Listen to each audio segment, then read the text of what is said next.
people behave in the church, how organizations behave, the greed, everything becomes about money. I get it.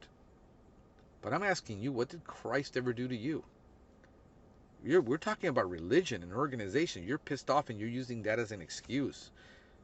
I'm talking about Christ and Christ alone. Forget about religion. Forget about the church. Just had a pastor friend of mine we've been involved in ministry for over 20 years. The denomination decided they were going to remove him as pastor for no reason other than politics. So he starts up his own church with no denomination. I talked to him because he's actually, they started a food ministry where they used to have warehouses where they used to donate food to thousands of people a week. Then they started a drug rehab center for free, and they started that. And the denomination decides they're going to play politics. It's amazing. The church I was at that I left 18 years ago just finished closing down because the pastor decided he was going to be, but I saw it. Pride comes before the fall. It took 18 years. It took 14 years for it to fall, and it finally did. I've lived all that. I've seen all that BS. I'm talking to you about Christ, about what Christ has done in my life, what testimony. See, you can't argue with my experience with God. You can tell me how you don't believe, how it ain't real, and I can tell you how I know it's real, because it's real to me in my life and what I've experienced. You'll never be able to convince me otherwise.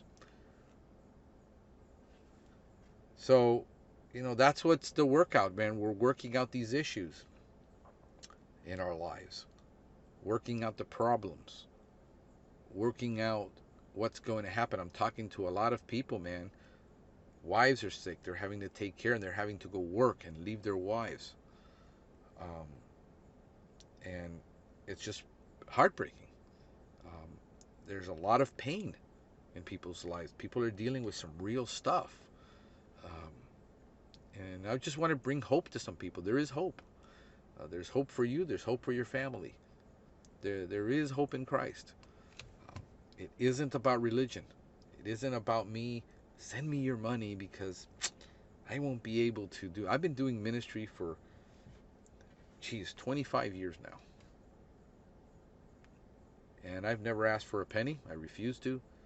I believe God gives me the power to get wealth, to establish His covenant, so I can do what I have to do for Him, that I don't have to worry. So we're going to give away $100,000 worth of pest control. How are we going to do that? Very simply. We give it away. I want to talk to you about something that I brought up and in training and in pest control training. When you're training your people to sell, what a lot of guys do, a lot of owners, watch me do this. Watch me do this. And they love people shadowing them. But they don't coach and they don't train. Basically, they tell you what to tell people, but role playing, like if you were in a script, having it written down what you're going to say to people, how to upsell, but role playing is vitally important, where you take the person and you actually have to make them do it. And a lot of technicians don't like to upsell. They're allergic to it. They see it as sleazy. The owner is trying to make more money off of them. Well, the reality is that if the customer has a legitimate issue, you owe it to your customer to sell them the best service. You owe it to them. So, role play with your people. Invest an hour or two a week in role playing, in going through scenarios, in customer service, going through scenarios. This situation happened. In the future, you do it like this. Let's role play it. I'm the customer. I'm on the phone. Ring, ring, ring. And you role play it. How it's supposed to go down. They need to do it.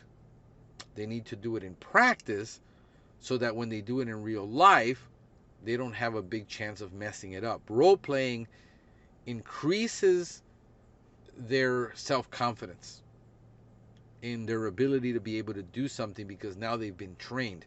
Training isn't lecturing. Training isn't, well, we told them, well, we brought in somebody to teach them this. No, it requires practice. Remember that you learn everything through repetition. Repetition. You repeat the same thing over and over and over and over. You know, how does an actor earn $14 million for reading a script and making you cry? You know, people have an issue with selling, and you know, it's very easy. If the customer has a legitimate problem, you should be able to sell them and upsell that service while you're there. Not say, well, you need to call the office and get a price. You need to talk to the owner. You need to talk to the manager. You should be equipped for every good work. So you should be able to say, yes, this is what you need. This is how much it's going to be. Would you like me to add it on? It's that simple. That's how you do a sale. And it's either a yes or no. I got to think about it. I got to talk to my husband. I got to talk to my wife. That is fine. Meanwhile, those fungus gnats, they're still in the shower drain. And you got to deal with them.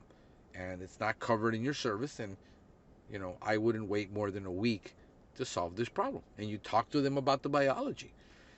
The best way to sell is to sell them on the information that is factual. Hey, you know, this is going to reproduce so many eggs in so many days. And you're going to have so many more flies in so many days. I'm here now. Why don't we solve this problem? Can you call your husband and see if it's okay to solve it now? Why wait? You're going to have to do it anyway. It's not going to go away by itself. The mosquitoes aren't going to go away by themselves. You know, the flea problem isn't going to go away by itself. You know, so you might as well be the one that sells it to them. I mean, do you believe you are the best technician with the best knowledge to provide the best service? If you are, then why are you afraid of asking the customer to buy it if they absolutely truly need it? And that's something that I want you to put under your belt. That selling is offering the customer a solution to something they either need or want. Because if you don't, somebody else is going to come in and sell it to them. And then now, if they call another company because you didn't offer it, they didn't think you offered it, you saw it, you didn't do anything about it, and then somebody else comes in and takes your account, then you're going to cry about it and say, well, this company came door knocking and sold the customer on this. Well, they did a better job than you. Because you were there. This is your customer. You're supposed to be looking after them and what's best for them. And if a drain treatment is best for them, if a mosquito service is best for them, if a flea service is best for them, then sell it. The other thing is that people aren't selling is because they don't believe the company they work for. They don't believe in the company they work for. If your people aren't selling services to clients, is because they don't believe in the company. They don't how do you live in a $1 million house and you're afraid to quote a $2,000 termite service or $3,000 termite service? You got to help your technicians understand the cost of doing business. That it just isn't their salary. That it's your salary. That it's the secretary's salary. That it's the accountant's salary. That it's the truck, the fuel, the insurance,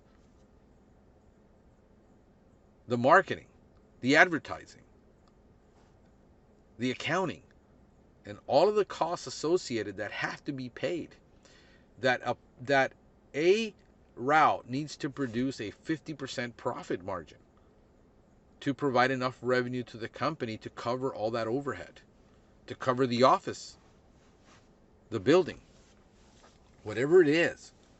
And that it costs what it costs because it's priced for profit. When we talk about that the owner takes 15 to 20% profit, at the end of the year, and you're like, you're not going to sell it for $2,000 because he's getting rich off of you. He's getting rich in spite of you because he'll get rid of you, get somebody else to do that job if you can't do it. And he has a right to get rich. He has a right. An owner has a right to have 10, 15, 20 routes. What he doesn't have the right to do is to run you racket for 12 hours a day for peanuts. If he does, you're in a free country. Guess what? You're not in a communist country. You can quit. And you can go do something else with your life. Nobody owns you. So this whole idea and this mentality that owners are getting rich off of people is not true. If an owner makes $100,000 a year with 5, 6 routes, it's unbelievable if he does that. If he can take a 20% salary off of 100,000, off of $1 million. And if he does get rich, and if he's got 10 routes, and if he's got 15 routes, and he has the $1 million house, well, he earned it because he built a company. And you're not willing to do that. You want to be a solo operator just so you can make 75 to 80,000 a year, and then you're happy. Doesn't add up. To have that, now if you're getting paid 25,000 a year or 35,000 a year, and you're producing 300,000, I'd say there's a problem. But that's a lot of what happens in this industry. That's what mostly people, I'm trying to figure out, we're trying to raise our prices. I just finished raising my prices again so that I can afford to pay my people a higher wage, but the numbers have just been stagnant for the last year. Where we were supposed to be growing, we stagnated, and we went backwards for a while. We lost major accounts, government accounts that just hit us hard. So when those things happen, man, nobody's, the owner takes a huge hit. I had to take a huge hit financially. So understand that if you understand the business, if owners, you owe it to your people to explain the business to them. You owe it to your people to show them, look, here's the books. Here's what you're making. Now, if you are, running them racket, you're paying them 12% production, and so that you can, make 100,000 off of 3 people, and you're exploiting your people, that's on you, bro. But if you run a good, solid company, if you're paying, I'm willing to take 45% profit because I'm lean. I know how to run a lean company. I don't have to have 5 layers of management. You got to have 1 service manager for every 5 people and 1 admin for every 5 people. Why? Because you hired the lowest skilled person that has to be micromanaged to death. You didn't hire quality people. And if you would be paying for quality people and hiring people who are managers, who could manage the routes, you wouldn't need all those levels of management. Trust me, I know. I've been in management a long time. So, guys, I just want to thank you all for the prayers. Thank you all for the response. Thank you all for the support during this time. But most of your prayers. I really need your prayers more than anything in the world at this moment. I need to stay strong. I need to stay clear-headed. I need to rest. So I gave up drinking coffee all day. I only drink coffee in the morning now, and that's it. I don't have any coffee past noon. Try not to have any cigars at night because they do wire me up a bit. And so I'm giving up some cigars for a while. I had to order some. My humidor is completely dry, guys. So yeah, man, just, dealing with issues. Dealing with real heavy-duty stuff that we need to deal with. But be of good cheer, man. Jesus says, be of good cheer. I have overcome the world. Hey, this is Frank the Pest Geek wishing you a pestacular evening.